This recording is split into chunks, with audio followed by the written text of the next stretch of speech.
Aku jalan sertamu seperti Henokh waktu dulu, dan tetapkanlah hatiku dalam perjalanan itu. Meskipun gelaplah jalanku, beri aku jalan sertamu. Ku takut jalan sendiri, karena topan menghampiri. Banyak jarak padang kaki, ribuan musuh membenci. Gelombang pun sangat mendung, beri aku jalan sertamu. Kalau engkau pimpin tetap penarikan dunia lenyap, ku berjalan dengan berani, memikul salib sendiri, hingga ku lihat gerbangmu, beri aku jalan sertamu.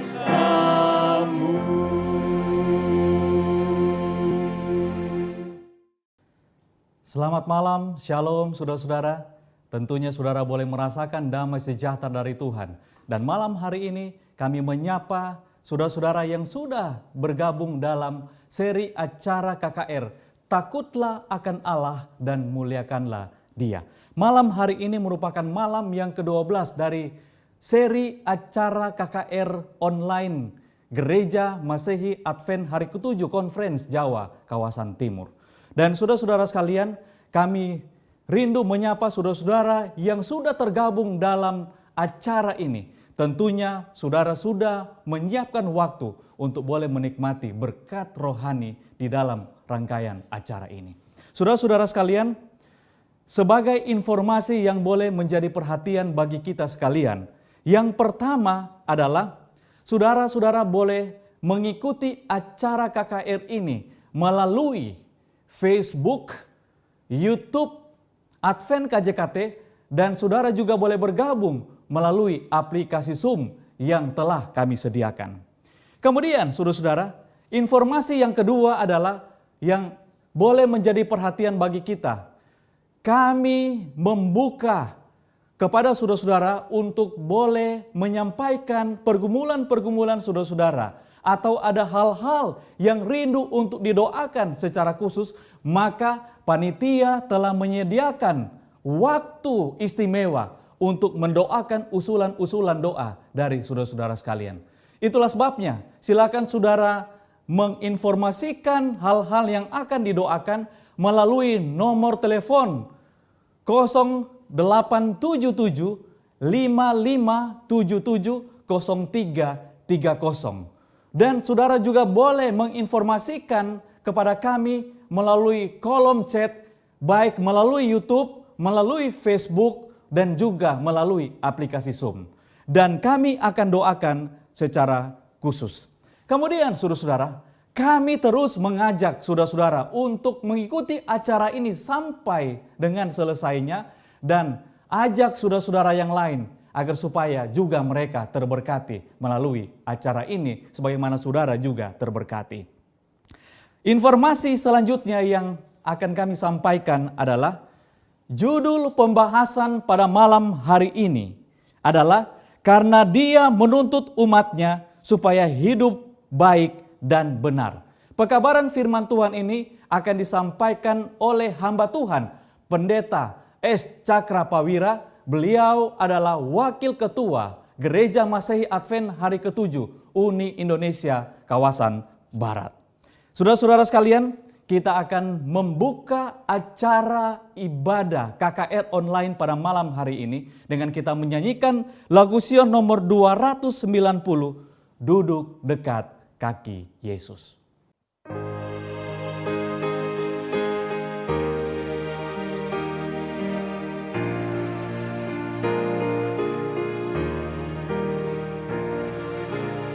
Duduk dekat kaki Yesus dan mendengar sabdanya.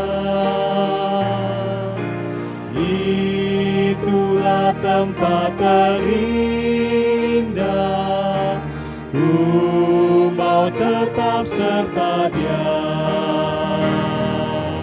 Duduk dekat kaki Yesus, di sana ku pandang terang kasih-Nya yang tak terduga, rahmat-Nya tak terbilang.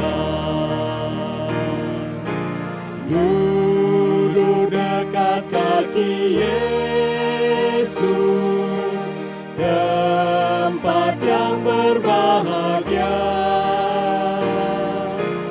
Di sana ku bangkan dosa dan mendapat rahmat-Nya. Duduk dekat kaki Yesus, di sana ku berdoa. Hiburan, berkat dan kuasa tiap hari ku terima. Dekat di kaki-Mu Tuhan, berilah aku berkat-Mu. Tilik aku dengan kasih, segarkanlah jiwaku. Beri padaku Roh-Mu Tuhan, sucikanlah hatiku.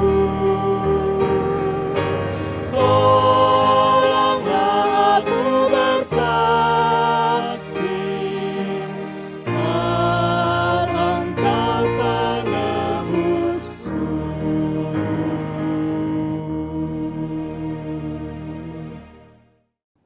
Saudara sekalian, kami mengajak untuk kita membuka acara ini dengan doa. Mari kita berdoa. Ya Tuhan Allah Maha Besar, Pemilik dan Pencipta alam semesta, Engkau yang telah menebus dan menyelamatkan kami. Engkau melimpahkan kasih karunia kepada kami. Malam hari ini, saat kami mau datang beribadah kepadamu, bahkan di saat kami akan mendengarkan sabda Tuhan, biarlah tuntunan kuasa sorga, Roh Kudus-Mu akan menuntun pikiran dan hati kami, agar supaya kami dapat memahami akan pekabaran firman Tuhan, bahkan kami boleh menikmati berkat-berkat dari Tuhan pada malam hari ini. Berdoa khusus untuk hamba Tuhan, Pendeta Sutrisno Cakrapawira. Urapan Roh Kudus Tuhan menjadi bahagiannya. Dengan demikian hamba Tuhan ini boleh menjadi saluran berkat Tuhan bagi seluruh umat yang ikut tergabung dalam acara malam hari ini. Terpujilah Tuhan, dalam nama Yesus Kristus kami berdoa. Amin. Sebuah lagu pujian yang telah disiapkan dengan khusus akan menjadi berkat bagi saudara-saudara sekalian. 1, 2, 3. Nyanyilah lagu yang hiburkan di jalan, tak lama lagi masuk surga. Malam pun lalu dalam terang kemuliaan, tak lama lagi masuk surga. Tak lama lagi kita tiba di sana. Kita berkumpul bila topan telah lalu. Tak lama lagi masuk surga. Di sana Tuhan akan beri perhentian, tak lama lagi masuk surga. Air mata pun Tuhan akan hapuskan, tak lama lagi masuk surga. Tak lama lagi kita tiba di sana. Kita berkumpul bila topan telah lalu. Tak lama lagi masuk surga. Kita akan menyambut pekabaran Tuhan melalui hambanya Pendeta Sutrisno Cakrapawira. Kita akan menyanyikan lagu tema kita, Angkat Nafiri.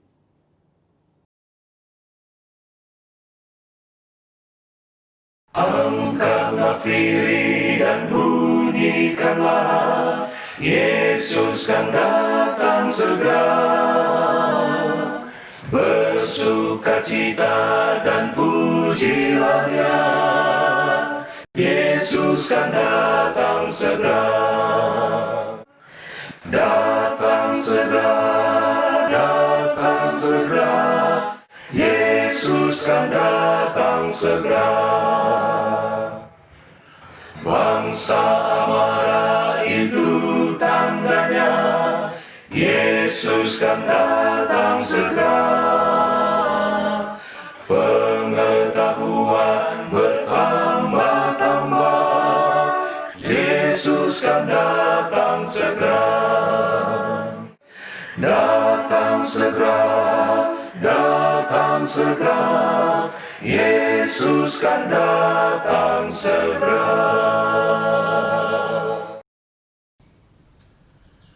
Shalom dan selamat malam, saudara-saudara sekalian. Salam sehat untuk kita semua. Pada malam hari ini kita bersyukur dan berterima kasih oleh sebab kasih dan kemurahan Tuhan. Kita dipertemukan kembali untuk melanjutkan belajar firman Tuhan melalui rangkaian kebaktian, kebangunan rohani, takutlah akan Allah dan muliakanlah Dia. Dan pada malam hari ini, kita akan belajar satu topik yang baru. Karena Dia menuntut umatnya supaya hidup baik dan hidup benar. Jadi kalau kita mau menjadikan menjadi satu judul, satu rangkaian judul, maka takutlah akan Allah dan muliakanlah Dia, karena Dia menuntut umatnya supaya hidup baik dan hidup benar. Marilah kita sama-sama tunduk kepala untuk kita mengawali belajar firman Tuhan pada malam hari ini. Bapa dalam sorga, sama seperti Engkau telah memberkati kami pada pertemuan-pertemuan kami sebelumnya, kiranya Engkau juga akan memberkati kami pada malam hari ini. Biarlah kuasa Roh-Mu yang kudus akan Engkau curahkan, menolong kami semua memahami firman Tuhan, menolong hamba-Mu ketika menyampaikan sabda Tuhan. Terima kasih Bapa, dalam nama Tuhan Yesus kami berdoa. Amin. Jika kita mendapatkan sebuah kesempatan untuk pindah dan tinggal di negeri yang baru. Mungkin untuk belajar di sana, atau mungkin untuk menetap di sana. Betapa kesempatan ini akan mempengaruhi pola hidup kita sehari-hari. Kita akan dengan sungguh-sungguh mempersiapkan hidup kita di tempat yang baru itu. Supaya ketika kita tiba di sana, kita tidak akan menjadi orang yang asing di sana. Hidup kita akan dipengaruhi dengan cepat dengan adanya kesempatan ini. Kita harus menyesuaikan dengan bahasa yang akan kita pakai, aturan-aturan yang akan kita kenal di tempat yang baru, kebiasaan hidup di sana, cara orang berpakaian, iklim, pola makan, mata uang yang baru, mungkin penyebab yang bisa menyebabkan orang terkena penyakit di sana, sakit penyakit apa yang biasanya ada di sana, biaya hidup, politik, kehidupan keagamaan, dan pendidikan tiba-tiba akan menjadi perhatian utama dalam kehidupan kita. Saudara sekalian, jika kita dalam bahaya membawa penyakit atau tertular ketika kita sampai di sana, apakah kita tidak akan mengambil bahagian untuk memeriksakan diri kita secara lengkap untuk melakukan pencegahan dan sebagainya sebelum keberangkatan kita? Sekarang ini, bukankah kita sebagai umat Tuhan sedang berharap untuk segera bermigrasi, untuk segera berpindah dari dunia ini ke surga saat kedatangan Isa Al-Masih, saat kedatangan Yesus Kristus yang kedua kali yang sudah sangat dekat? Bukankah kita harus memiliki sikap yang sama, sikap dan perilaku sebagai persiapan kita tinggal di tempat yang baru, yaitu di sorga? Ada sebuah firman Tuhan yang memberikan petunjuk kepada kita, sementara kita akan mempelajari pelajaran kita mendalami firman Tuhan pada malam hari ini. Mari kita membuka Alkitab kita pada ayat yang pertama, yang tertulis dalam 2 Petrus pasal 3 ayat 13 sampai 14. Kita lihat di layar kita. Tetapi sesuai dengan janjinya, kita menantikan langit yang baru dan bumi yang baru, di mana terdapat kebenaran. Sebab itu, saudara-saudaraku yang kekasih, sambil menantikan semuanya ini, kamu harus berusaha supaya kamu kedapatan tak bercacat dan tak bernoda di hadapannya dalam perdamaian dengan Dia. Saudara-saudara, takutlah akan Allah dan muliakanlah Dia, karena Dia menuntut umatnya supaya hidup baik dan benar. Mengapa Dia menuntut kita supaya hidup baik dan benar? Karena Allah mau, karena Tuhan mau, supaya kita lebih disiapkan bertemu dengan Tuhan dan disiapkan untuk menempati tempat tinggal kita yang baru, yaitu di sorga, tempat kita akan menikmati kebahagiaan di masa kekekalan. Pada malam hari ini, sebetulnya ada banyak firman Tuhan yang bisa kita pelajari. Tetapi khusus untuk malam hari ini, kita akan melihat, kita akan mempelajari, kita akan mendalami 5 petunjuk firman Tuhan yang sangat penting untuk kita ikuti sementara kita bersiap-siap atau sedang bersiap-siap memasuki tempat tinggal kita yang baru. Petunjuk yang pertama yang kita akan pelajari adalah tentang ucapan kita, tentang penggunaan lidah kita, percakapan kita. Apa yang perlu kita latih, kita hidupkan dalam percakapan kita mulai dari sekarang ini. Mari kita lihat ayat demi ayat pada malam hari ini. Yang pertama untuk percakapan. Keluaran pasal 20 ayat yang ke-7.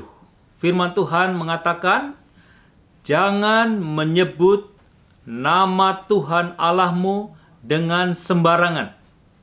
Sebab Tuhan akan memandang bermasalah orang yang menyebut namanya dengan sembarangan. Jadi dalam menyebut nama Tuhan, kita jangan menyebut nama Tuhan Allahmu dengan tidak hormat. Itu yang pertama untuk ucapan kita. Yang berikutnya, dalam Efesus pasal yang keempat, ayat yang ke-29 dan ayat yang ke-32. Firman Tuhan mengatakan, janganlah ada perkataan kotor keluar dari mulutmu, tetapi pakailah perkataan yang baik untuk membangun, di mana perlu, supaya mereka yang mendengarnya beroleh kasih karunia. Ayat 32. Tetapi hendaklah kamu ramah seorang terhadap yang lain, penuh kasih mesra dan saling mengampuni, sebagaimana Allah di dalam Kristus telah mengampuni. Ketika kita mengucapkan sesuatu yang ada hubungannya dengan nama Tuhan, kita ucapkan dengan rasa hormat. Ketika kita mengucapkan sesuatu yang ada hubungannya dengan teman-teman kita, dengan saudara-saudara kita dalam kehidupan sosial kita, dengan masyarakat di sekitar kita, firman Tuhan mengatakan agar supaya kita jangan berkata kotor. Pakailah perkataan yang baik saja untuk membangun satu sama lain. Dan kemudian hendaklah dalam perkataan kamu menunjukkan juga sikap yang ramah satu sama lain. Lantas kemudian Matius pasal yang ke-5 ayat 33 dan 37, Tuhan Yesus mengatakan, ayat 34 dari Matius pasal 5 ayat 34-37. Tetapi aku berkata kepadamu, janganlah sekali-kali bersumpah, baik demi langit, karena langit adalah takhta Allah. Jika iya, hendaklah kamu katakan iya, jika tidak, hendaklah kamu katakan tidak. Tuhan Yesus memberikan cara kita berucap dengan sangat sederhana. Jangan bersumpah, kalau iya, katakan iya, kalau tidak, katakan tidak. Sangat sederhana. Lalu kemudian Imamat pasal yang ke-19 ayat yang ke-16. Kita baca. Janganlah engkau pergi kian kemari, menyebarkan fitnah di antara orang-orang sebangsamu. Janganlah engkau mengancam hidup sesamamu manusia, akulah Tuhan. Jadi janganlah engkau pergi ke sana kemari untuk menyebarkan fitnah. Dan kemudian jangan pernah dalam ucapan kita mengancam orang lain. Firman Tuhan selanjutnya dalam Amsal pasal 20 ayat 19 mengatakan, siapa mengumpat, membuka rahasia, sebab itu janganlah engkau bergaul dengan orang yang bocor mulut. Jadi jangan mengumpat, jangan suka membeber-beberkan rahasia orang lain yang tidak perlu, dan kemudian jangan gampang bocor mulut. Jadi dalam Kolose pasal 4 ayat yang ke-6 selanjutnya juga mengatakan bahwa hendaklah kata-katamu senantiasa penuh kasih, jangan hambar, sehingga kamu tahu bagaimana kamu harus memberi jawab kepada setiap orang. Kata-kata kita atur, kita miliki dengan alamiah agar supaya penuh dengan kasih dan jangan hambar. Amsal pasal 17 ayat 27 dan Amsal pasal 20 ayat yang ketiga. Firman Tuhan, orang yang berpengetahuan menahan perkataannya. Orang yang berpengertian berkepala dingin. Amsal 20 ayat 3, terhormatlah seorang jika ia menjauhi perbantahan. Tetapi setiap orang yang bodoh membiarkan amarahnya meledak. Tahanlah untuk tidak berbicara kalau memang tidak perlu. Kemudian jauhilah perbantahan dalam kehidupan kita. Sangat menarik untuk mempelajari firman Tuhan yang mengatur tentang ucapan-ucapan kita, perkataan-perkataan kita. Di dalam Mazmur 141 ayat yang ketiga, bahkan pemazmur memberikan contoh kepada kita tentang doa khusus. Ya, apa yang didoakan oleh pemazmur? Mazmur 141 ayat 3. Awasilah mulutku ya Tuhan, berjagalah pada pintu bibirku. Mazmur 19 ayat 14. Mudah-mudahan Engkau berkenan akan ucapan mulutku dan renungan hatiku. Ya Tuhan, gunung batuku dan penebusku. Saya sekalian perlu juga seperti pemazmur kita juga berdoa sehubungan dengan penggunaan kata-kata kita dan lidah kita. Awasilah mulutku ya Tuhan, agar Engkau berkenan akan ucapan mulutku. Saudara sekalian, mengapa begitu penting untuk menjaga ucapan kita? Saudara sekalian, dalam Matius pasal 12 ayat 36 dan 37, karena setiap kata yang sia-sia yang kita ucapkan, kita harus pertanggungjawabkan pada penghakiman. Firman Tuhan mengatakan, tetapi aku berkata kepadamu, setiap kata sia-sia yang diucapkan orang harus dipertanggungjawabkannya pada hari penghakiman. Karena menurut ucapanmu engkau akan dibenarkan, dan menurut ucapanmu pula engkau akan dihukum.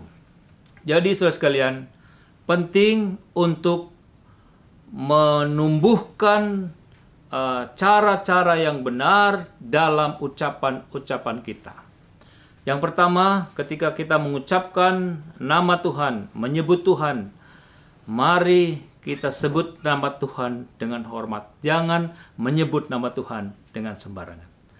Dan yang ada hubungannya dengan hubungan kita dengan sesama, jangan berkata kotor, jangan bersumpah. Kalau iya, katakan iya. Kalau tidak, katakan tidak.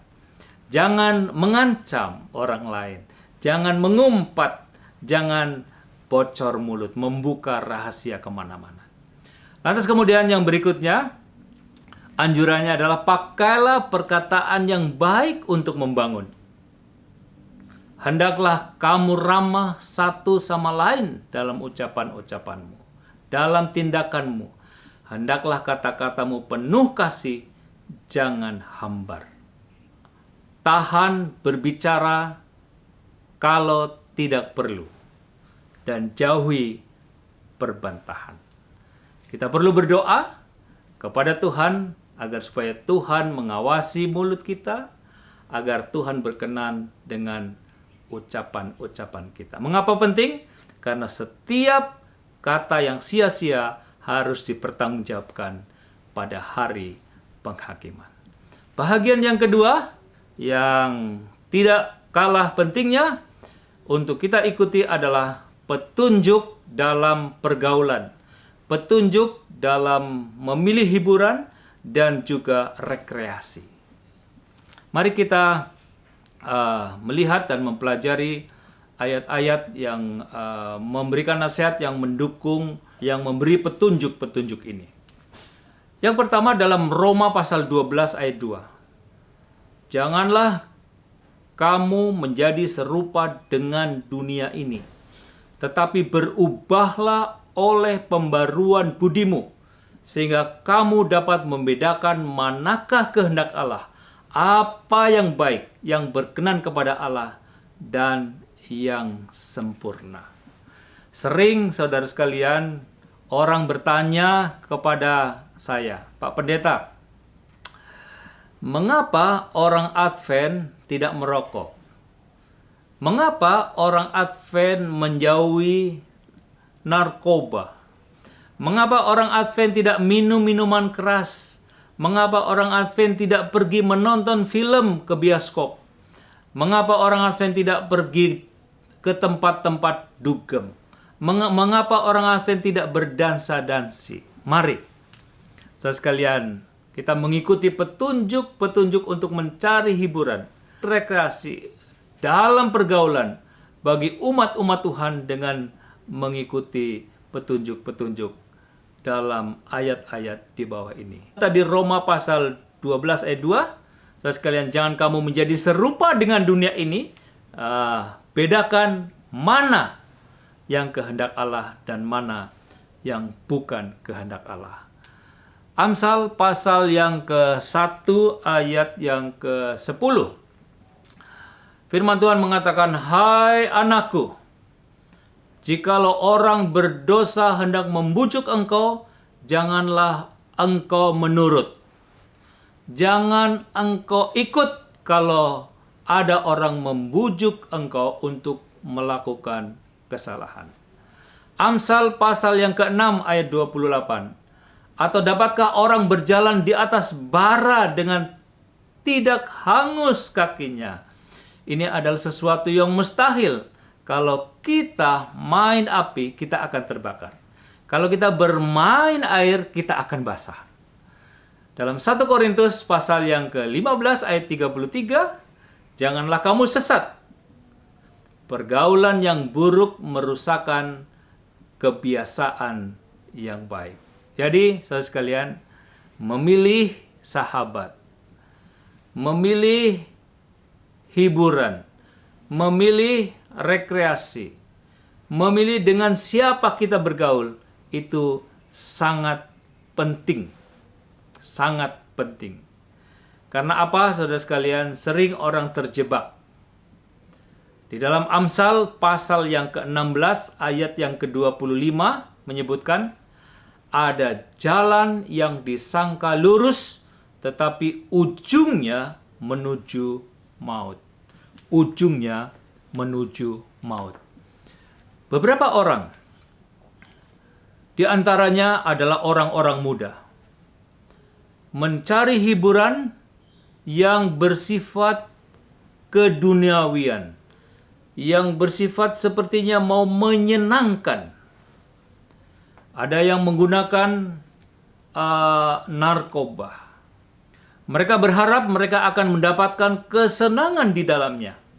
Namun saudara sekalian, justru yang mereka dapat bukan kesenangan, tetapi yang mereka dapat adalah ketagihan. Yang mereka dapat adalah mereka terjerat dengan ketagihan pada obat-obatan. Sehingga bukan bebas, tetapi justru mereka terbelenggu. Dan bahkan saudara sekalian, karena itu adalah tindakan hukum, banyak di antara mereka berujung masuk ke penjara. Masuk ke penjara. Jadi saudara sekalian, hati-hati dengan memilih lingkungan, memiliki persahabatan, memilih hiburan, dan memilih rekreasi. Firman Tuhan yang berikutnya menyebutkan dalam Roma pasal 14 ayat yang ke-21. Mari kita baca.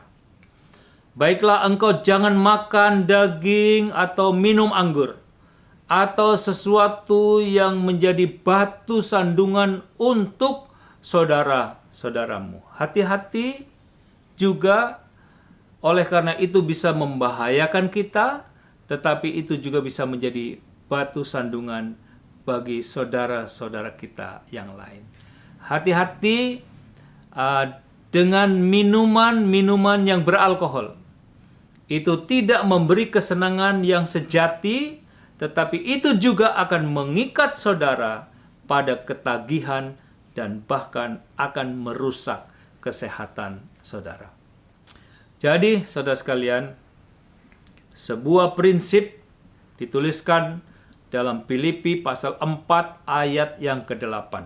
Firman Tuhan menyebutkan, jadi akhirnya saudara-saudara, semua yang benar, semua yang mulia, semua yang adil, semua yang suci, semua yang manis, semua yang sedap didengar, semua yang disebut kebajikan dan patut dipuji, pikirkanlah semuanya itu, dan itulah yang kita lakukan dalam kehidupan kita.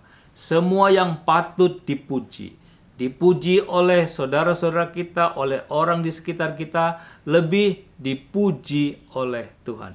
Pikirkanlah semuanya itu dan lakukanlah semuanya itu. Sekalian, bahagian yang berikutnya adalah bahagian yang ketiga. Bahagian yang ketiga ini berisikan petunjuk dalam pakaian dan dalam perhiasan. Sekalian, dalam berpakaian dan dalam perhiasan, apakah ada firman Tuhan yang memberikan petunjuk kepada kita dalam persiapan kita memasuki dunia baru? Dalam Mazmur pasal 43 ayat 13 sampai ayat yang ke-15. Ini ada sebuah gambaran yang menarik untuk mengawali diskusi kita perihal pakaian dan perhiasan. Mari, saya akan bacakan di layar kita. Mazmur 45 ayat 13 sampai 15. Putri Tirus datang dengan pemberian-pemberian. Orang-orang kaya di antara rakyat akan mengambil muka kepadamu. Keindahan belaka putri raja itu di dalam. Pakaiannya berpakankan emas. Dengan pakaian bersulam berwarna-warni ia dibawa kepada raja. Anak-anak dara mengikutinya, yakni teman-temannya yang didatangkan untuk dia. Dengan sukacita dan bersorak-sorai mereka dibawa, mereka masuk ke dalam istana raja. Gambarkan seorang wanita, seorang putri raja, begitu cantik, luar biasa, dan mempunyai penampilan yang luar biasa. Pakaiannya disebutkan berwarna-warni, dipenuhi dengan hiasan-hiasan yang terbuat dari emas dan logam-logam yang mulia. Saudara sekalian, putri raja yang cantik. Cantik dari pakaian yang berwarna-warni dan penuh dengan perhiasan emas. Cantik di mata dunia. Pertanyaannya, apakah cantik di mata dunia adalah juga cantik di mata Tuhan? Apakah yang Tuhan kehendaki tentang kecantikan dari umat-umat Tuhan? Apakah ada petunjuk tentang berdandan bagi umat Tuhan? Mari kita lihat ayat yang berikutnya. Dalam 1 Timotius pasal 2 ayat 9 dan 10. Kita akan baca. Demikian juga hendaknya perempuan. Hendaklah ia berdandan dengan pantas, dengan sopan dan sederhana. Rambutnya jangan dikepang-kepang. Jangan memakai emas atau mutiara atau pakaian yang mahal-mahal. Tetapi hendaklah ia berdandan dengan perbuatan baik, seperti yang layak bagi perempuan yang beribadah. Saudara sekalian, Allah menghendaki agar kita cantik tidak ada masalah dengan berdandan. Saudara sekalian, tetapi Tuhan menghendaki agar kita cantik bukan hanya dari luar, tetapi Tuhan menghendaki agar supaya kita juga cantik dari dalam. Dari penampilan luar yang sederhana, yang pantas, dan yang sopan. Dan dari penampilan dalam, Allah menghendaki agar umat Tuhan berdandan dengan perbuatan baik. Kelihatannya ada dua paling sedikit pelajaran yang penting dari ayat ini yang mengajarkan. Yang pertama adalah simplicity, kesederhanaan. Dan yang kedua adalah inner beauty, atau kecantikan yang dari dalam. 1 Petrus pasal 3 ayat 3 dan 4. Firman Tuhan mengatakan tentang perhiasan. Apakah perhiasan? Mari kita baca di dalam 1 Petrus 3 ayat 3 dan 4 ini.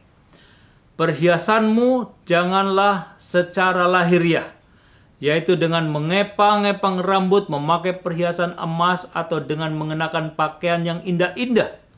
Tetapi perhiasanmu ialah manusia batiniah yang tersembunyi dengan perhiasan yang tidak binasa, yang berasal dari roh yang lemah, lembut, dan tentram, yang sangat berharga di mata Tuhan. Mengapa penampilan luar itu penting? Menjaga penampilan luar itu penting. Tetapi jangan lupa yang lebih penting, yaitu menjaga penampilan, menjaga kecantikan batiniah kita. Ini tidak hanya berlaku untuk para wanita, tetapi prinsipnya sama. Berlaku juga untuk semua umat Tuhan. Sebetulnya apa yang Tuhan mau supaya itu terhindar dari kehidupan kita, yang boleh jadi akan menghalangi kita dalam perjalanan kita menuju ke negeri yang baru. Yang Tuhan harapkan supaya kita terhindar adalah yang tertulis dalam Amsal pasal 6 ayat 16 dan 17 dan ayat-ayat berikutnya. 6 perkara ini dibenci oleh Tuhan. Bahkan 7 perkara yang menjadi kekejian bagi hatinya. Kita lihat yang 7 hal ini. Yang pertama, mata sombong, lidah dusta, tangan yang menumpahkan darah orang yang tidak bersalah, hati yang membuat rencana-rencana yang jahat, kaki yang segera lari menuju kejahatan, seorang saksi dusta yang menyembur-nyemburkan kebohongan dan yang menimbulkan pertengkaran. Saudara sekalian, Tuhan tidak suka dengan satu sifat, yaitu khususnya kesombongan. Dalam Yesaya pasal yang ketiga ayat 16 sampai 24. Tuhan berfirman, oleh karena wanita Sion telah menjadi sombong dan telah berjalan dengan jenjang leher dan dengan main mata, berjalan dengan dibuat-buat langkahnya dan gemerincing dengan giring-giring kakinya. Maka Tuhan akan membuat batu kepala wanita Sion penuh kudis, dan Tuhan akan mencukur rambut sebelah dahi mereka. Ada beberapa wanita yang digambarkan dalam Alkitab kita ini. Wanita-wanita yang sombong, yang tinggi hatinya. Yang pertama adalah wanita di Sion oleh karena kecantikannya. Yang kedua, dituliskan juga seorang nama dalam perjanjian lama, 2 Raja-Raja 9 ayat yang ke-30. Sampailah Yehu ke Yisrael. Ketika Isabel mendengar itu, ia mencalak matanya, dihiasinyalah kepalanya, lalu ia menjenguk dari jendela. Salah satu kebiasaan dari Isabel, tokoh wanita dalam Perjanjian Lama yang jahat ini, adalah mencalak matanya, mewarnai matanya, dan menghiasi rambutnya dengan berbagai perhiasan. Yang lebih menarik lagi, yang lebih penting lagi, adalah dalam Wahyu pasal 17 ayat yang keempat. Firman Tuhan mengatakan, dan perempuan itu memakai kain ungu dan kain kirmisi yang dihiasi dengan emas permata dan mutiara, dan di tangannya ada satu cawan emas penuh dengan segala kekejian, kenajisan, percabulannya.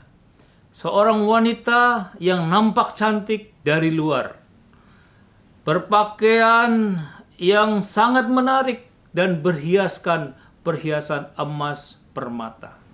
Tetapi saudara sekalian, ia tidak memiliki kecantikan dari dalam. Dalam hatinya terdapat keburukan, yaitu kekejian, kenajisan, percabulannya. Di sisi yang lain, kalau kita mempelajari kitab Wahyu, ada juga wanita yang lain, yaitu wanita yang melambangkan gereja yang benar, gereja yang setia. Dan untuk wanita yang melambangkan gereja yang benar dan gereja yang setia ini digambarkan dengan seorang wanita yang sederhana, cantik dari penampilan luarnya, tetapi juga cantik dari penampilan dalamnya, cantik hatinya, dan setia. Dalam 1 Samuel 16 ayat 7, firman Tuhan menyebutkan, tetapi berfirmanlah Tuhan kepada Samuel, janganlah pandang parasnya atau perawakannya yang tinggi, sebab aku telah menolaknya. Bukan yang dilihat manusia yang dilihat Allah. Manusia melihat apa yang di depan mata, tetapi Tuhan melihat hati. Kita bisa memuliakan Allah dengan menjaga penampilan kita yang sederhana, sopan, dan pantas. Pantas untuk dipandang, dan dengan rajin dan tekun mendandani manusia batiniah kita dengan kebaikan, dengan kelemah lembutan, dengan ketenangan, dengan kesetiaan, dan menambahkan dengan perilaku yang lain yang memuliakan nama Tuhan. Ada dua hal yang penting, saudara sekalian. Yang pertama adalah simplicity, kesederhanaan. Dan yang kedua adalah inner beauty, atau kecantikan dari dalam. Bahagian yang berikutnya adalah bahagian yang keempat. Bahagian yang keempat adalah kan memberikan petunjuk kepada kita dalam hidup jujur, hidup benar, dan hidup memiliki integritas dalam kehidupan kita. Mari kita membaca ayat-ayat kita. Yang pertama, Keluaran pasal 20, ayat yang ke-15, ayat yang ke-16, dan ayat yang ke-17. Firman Tuhan menyebutkan sebagai berikut, yang ada hubungannya dengan kejujuran, kebenaran, dan integritas. Jangan mencuri. Jangan mengucapkan saksi dusta tentang sesamamu. Jangan mengingini rumah sesamamu. Jangan mengingini istrinya atau hambanya laki-laki, atau hambanya perempuan, atau lembunya, atau keledainya, atau apapun yang dipunyai sesamamu. Sekalian, hidup benar itu berarti hidup jujur. Hidup benar itu berarti hidup dengan memiliki integritas. Imamat pasal 19 ayat 13. Firman Tuhan menuliskan, janganlah engkau memeras sesamamu manusia, dan janganlah engkau merampas. Janganlah kau tahan upah seorang pekerja harian sampai besok harinya. Jangan memeras, jangan merampas. Kalau saudara adalah seorang bos, kalau saudara adalah seorang pemilik perusahaan, kalau saudara adalah seorang yang mempekerjakan orang, nah saudara sekalian, jangan pernah menahan upah. Berikan kepada mereka hak yang seharusnya mereka terima dengan segera dan tidak berlambat-lambatan. Lalu kemudian dalam Imamat pasal yang ke-19 ayat 35 dan 36, janganlah kamu berbuat curang dalam peradilan, mengenai ukuran, timbangan, dan sukatan.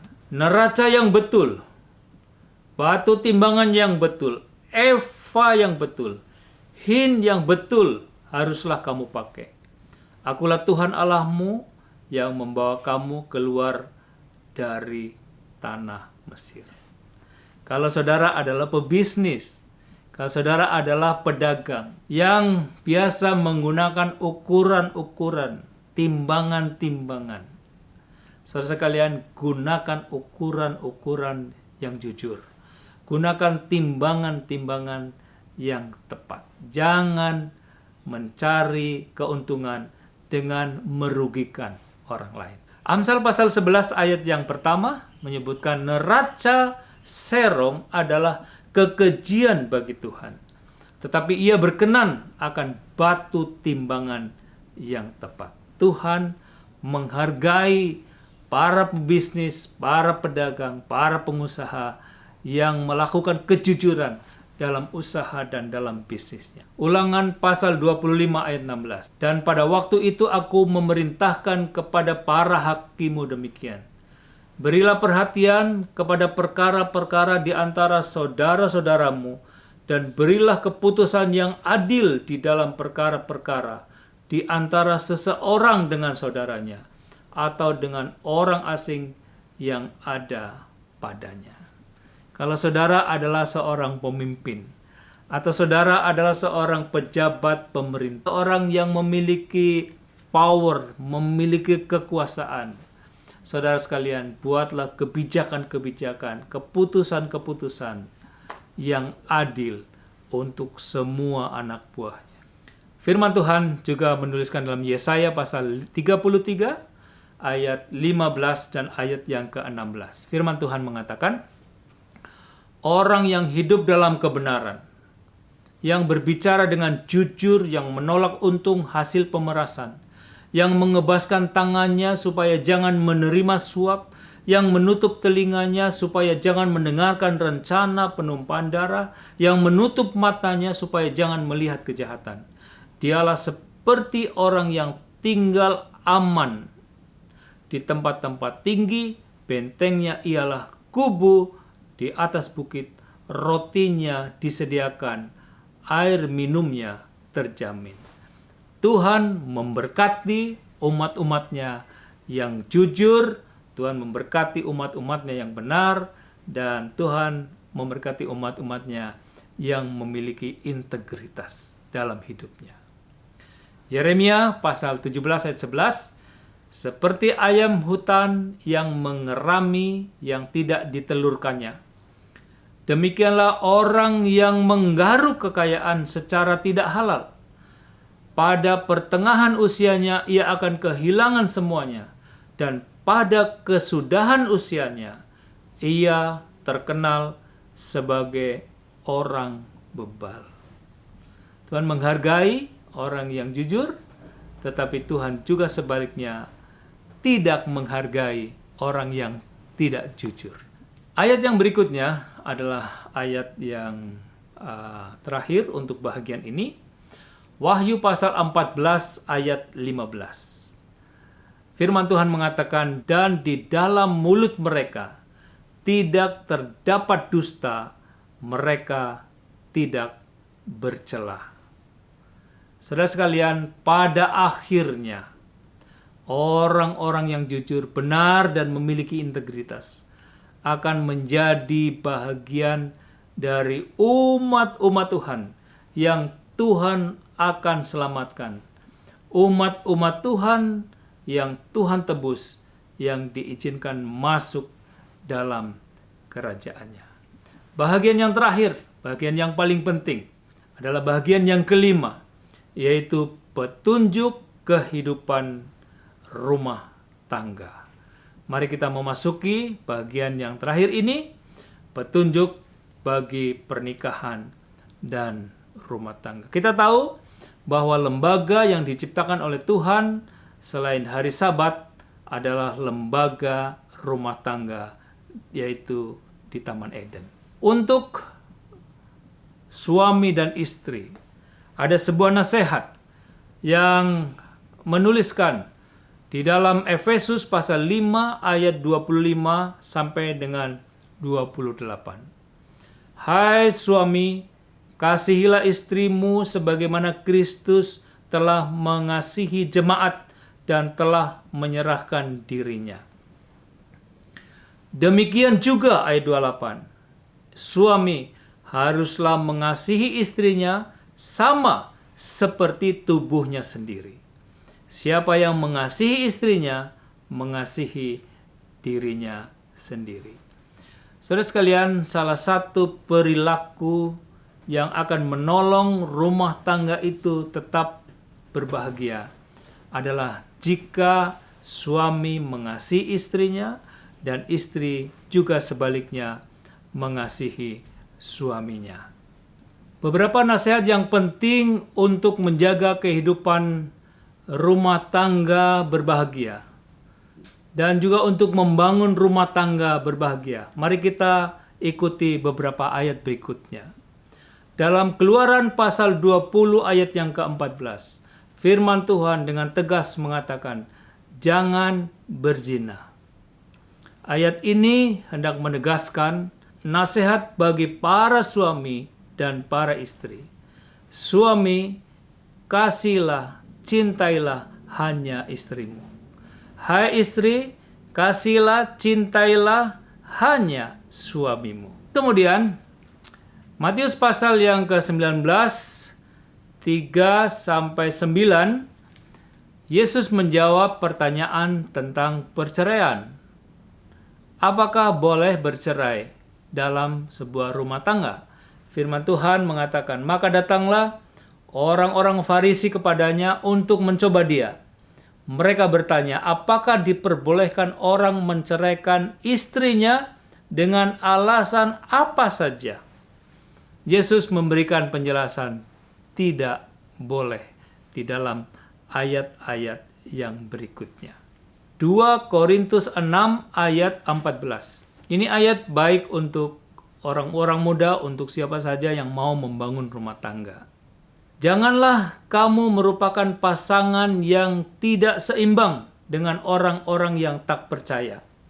Sebab persamaan apakah terdapat antara kebenaran dan kedurhakaan? Atau bagaimanakah terang dapat bersatu dengan gelap? Sekalian, untuk membangun rumah tangga harus diawali dengan pertimbangan. Jangan membangun rumah tangga dengan memiliki pasangan yang tidak seiman. Milikilah pasangan yang seiman bagi orang muda. Dengan demikian, rumah tangga akan terbangun. Jadi rumah tangga yang berbahagia, yang sejahtera dalam kehidupannya. Amsal pasal 15 ayat 17. Sangat menarik firman Tuhan. Lebih baik sepiring sayur dengan kasih daripada lembu yang tambun dengan kebencian. Amsal pasal 17 ayat 1 menegaskan juga, lebih baik sekerat roti yang kering disertai dengan ketenteraman daripada makanan daging serumah disertai dengan perbantahan.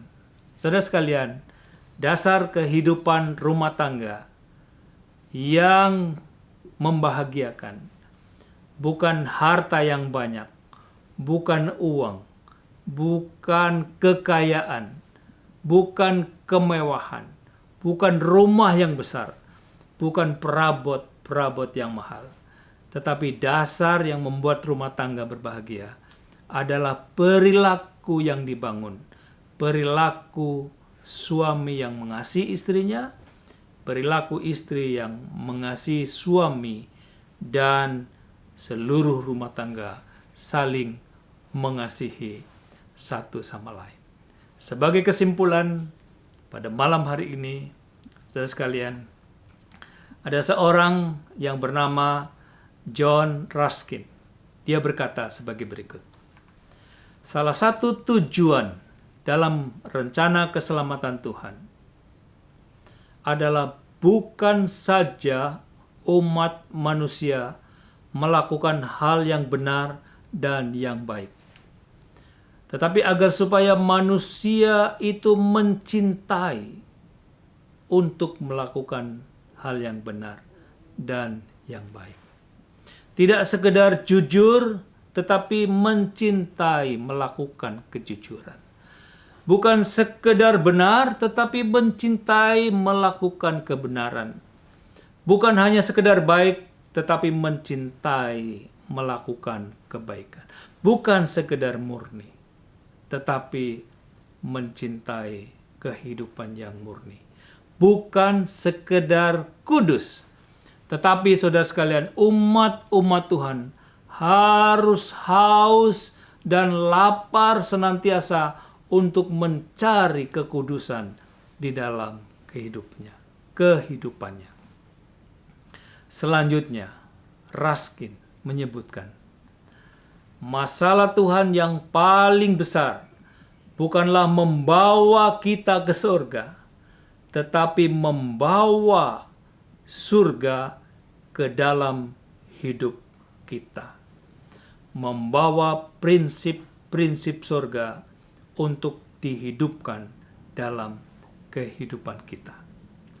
Sekalian, mari kita pikirkan upah yang besar yang Tuhan akan karuniakan bagi kita bila mana kita mengikuti petunjuknya untuk standar kehidupan kita. Amsal pasal 3 ayat 2 mengatakan, "Hai anakku, janganlah engkau melupakan ajaranku, dan biarlah hatimu memelihara perintahku, karena panjang umur dan lanjut usia, serta sejahtera akan ditambahkannya kepadamu." Amsal 6 ayat 22, "Jikalau engkau berjalan, engkau akan dipimpinnya. Jikalau engkau berbaring, engkau akan dijaganya. Jikalau engkau bangun, engkau akan disapanya." Kesan sering diberikan oleh beberapa orang bahwa hidup kekristenan itu adalah hidup yang susah, hidup yang dipenuhi dengan pengorbanan, tetapi tidak pernah ada keuntungan. Saudara sekalian, itu adalah kesan yang ditanamkan secara keliru. Kebenaran akan menunjukkan yang sesungguhnya akan terjadi bila mana kita mengikutinya. Seandainya pun surga itu tidak ada, kalau saudara dan saya, umat Tuhan mengikuti petunjuk-petunjuk yang diberikan oleh Tuhan, saudara akan mendapatkan kebahagiaan di atas dunia ini. Saudara akan mendapatkan kesenangan di dunia ini. Saudara akan mendapatkan hidup sehat. Saudara akan mendapatkan damai. Saudara akan mendapatkan kemakmuran. Saudara akan mendapatkan keamanan dan sukacita. Inilah berkat-berkat yang sedang dicari oleh manusia. Tetapi saudara sekalian, kalau saudara mengikuti petunjuk-petunjuk Allah dengan sungguh-sungguh, berkat-berkat itu bukan hanya berkat-berkat yang kita terima di dunia ini, tetapi ada berkat yang lebih daripada itu. Berkat itu adalah upah kekekalan, hidup bahagia dalam kerajaan surga, seperti yang ditulis dalam Galatia pasal 6 ayat yang ke-8. Sebab barang siapa menabur dalam dagingnya, ia akan menuai kebinasaan dari dagingnya. Tetapi barang siapa menabur dalam roh, ia akan menuai hidup yang kekal dari roh itu. Puji Tuhan. Marilah saudara-saudara sekalian, kita mengikuti petunjuk-petunjuk yang mengajarkan kepada kita standar kehidupan umat Allah. Walaupun belum semua kita bahas pada malam hari ini, tapi paling sedikit sebahagian yang sudah kita pelajari, kita hidupkan dalam kehidupan kita. Itu akan menolong kita masing-masing untuk mendapatkan kebahagiaan. Kebahagiaan untuk saudara, kebahagiaan untuk saya secara pribadi. Dan saudara sekalian, petunjuk itu juga akan mempersiapkan saudara dan saya untuk bersedia memasuki tanah perjanjian yang Tuhan siapkan bagi kita, yaitu tempat di mana umat-umat Tuhan hidup bersama dengan Tuhan, menikmati kebahagiaan sampai pada masa kekekalan. Kiranya Tuhan akan memberkati saudara dan saya untuk hidup senantiasa berkenan dan memuliakan nama Tuhan. Di dalam nama Yesus saya sampaikan firman Tuhan ini. Marilah kita sama-sama mengakhiri pertemuan kita pada malam hari ini dengan tunduk kepala dan kita berdoa. Bapa Surgawi, Allah yang penuh kasih, terpujilah nama-Mu ya Tuhan untuk pertemuan yang kami miliki pada malam hari ini. Kami bersyukur dan berterima kasih untuk kesempatan yang indah kami boleh mempelajari kembali sebahagian daripada firman-Mu. Biarlah Tuhan menanamkan ke dalam hati kami, karena kami menyadari tanpa pertolongan Tuhan kami tidak sanggup, tetapi dengan pertolongan Tuhan kami akan sanggup untuk menghidupkannya dalam kehidupan kami sehari-hari, untuk kebaikan kami, untuk kebahagiaan hidup kami, dan untuk mengharapkan, untuk menerima, dan juga untuk mempersiapkan kehidupan kami bagi masa kekekalan. Di tempat yang baru, di rumah yang baru, di surga, tempat yang Tuhan sediakan bagi kami. Kiranya berkat Tuhan menjadi bahagian kami semua, umat-umat Tuhan yang hadir menyaksikan kebaktian, kebangunan rohani, bergabung bersama-sama dengan tamu-tamu, juga pelajar Alkitab. Terima kasih Bapa, dalam nama Tuhan Yesus kami berdoa. Amin. Saudara sekalian, saya terberkati melalui pekabaran malam hari ini. Dan saya yakin juga saudara terberkati melalui acara rohani malam hari ini. Itulah sebabnya saudara-saudara, kami terus mengundang saudara-saudara untuk hadir, untuk mengikuti dan tergabung dalam seri acara KKR online Gereja Masehi Advent Hari ke-7 Conference Jawa Kawasan Timur. Saudara boleh bergabung melalui aplikasi Zoom yang telah kami sediakan, dan juga boleh bergabung melalui Facebook dan YouTube Advent KJKT. Nikmati berkat Tuhan melalui acara ini. Besok kami undang saudara-saudara untuk bergabung kembali dengan kami. Kemudian selanjutnya saudara-saudara, informasi yang kami sampaikan pada besok malam, pembahasan firman Tuhan akan disampaikan oleh Pendeta Kristiono Sarjono.